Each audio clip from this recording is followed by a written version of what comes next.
So ayan guys, for today's video ay samahan nyo naman ako magluto nitong hipon. Gagawin ko lang nga ni pala dyan ay isisigang siya at gusto ko nga yung may sabaw. As you can see guys, tapos ko na nga malinisan yung hipon. So nakapaghiwa na nga rin ako ng talong radish tsaka itong sibuyas at kamatis.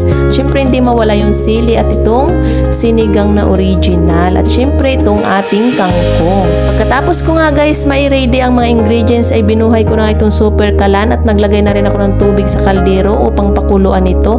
At nilagay ko na nga rin pala dyan guys yung sibuyas na hiniwa tsaka itong kamatis na hiniwa at tsaka itong radish at talong. Ayan, bago tatakpan natin siya at pakukuluin ng ilang minuto. At ayan na nga guys, tapos na nga siyang kumulo. Dahil kulo na nga siya guys, kaya naman ilalagay ko na itong hipon. 10 piraso nga lang pala itong hipon na ito dahil ito lang nakayanan ng budget ko. Diyos mio, napakamahal naman talaga ng hipon ngayon. Ayan, at nailagay ko na nga rin pala dyan yung green na sili at itong sinigang mix na original. Tapos ko nga guys mailagay yung sinigang mix ay kinuha ko nga lang yung sandok at hahaluin natin ito. Haluin lang nga pala natin ito hanggang sa mahilo. Charis. Haluin nga lang natin ito guys hanggang sa matunaw yung ating nilagay na sinigang mix. At syempre titikman ko na nga siya dyan guys kung tama na nga yung kanyang asim. At dahil tama na nga guys yung kanyang asim, kaya naman magdadagdag lang ako ng kunting asin. Ayan, pagkatapos ko ang mailagay yung asin ay hahaluin lang natin siya ulit. Pagkatapos ko ang haluin ay tatakpan ko lang ito at pakuluan lang ulit. Dahil kulo na nga siya, kaya naman ilalagay ko na ang kangkong. At pagkalagay ko nga ng kangkong, papatayin ko lang yung super kalan at baka naman malabog yung kangkong. Mas masarap nga sa kangkong kapag hindi masyadong labog.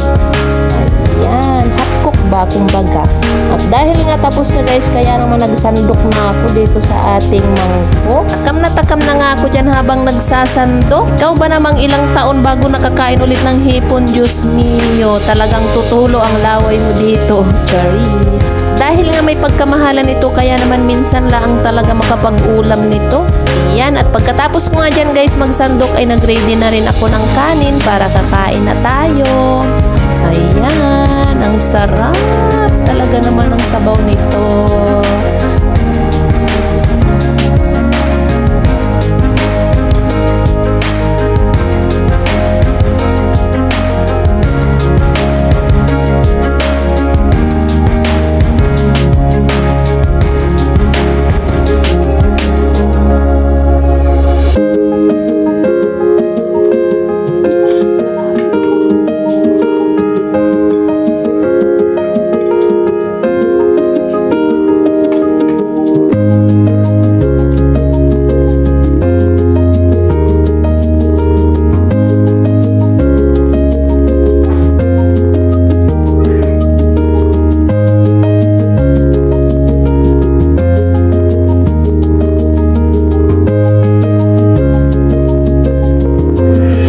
Hanggang dito na nga lang pala guys ang aking video. Salamat sa panonood. See you on my next video. Pa-like and share na rin po. Salamat!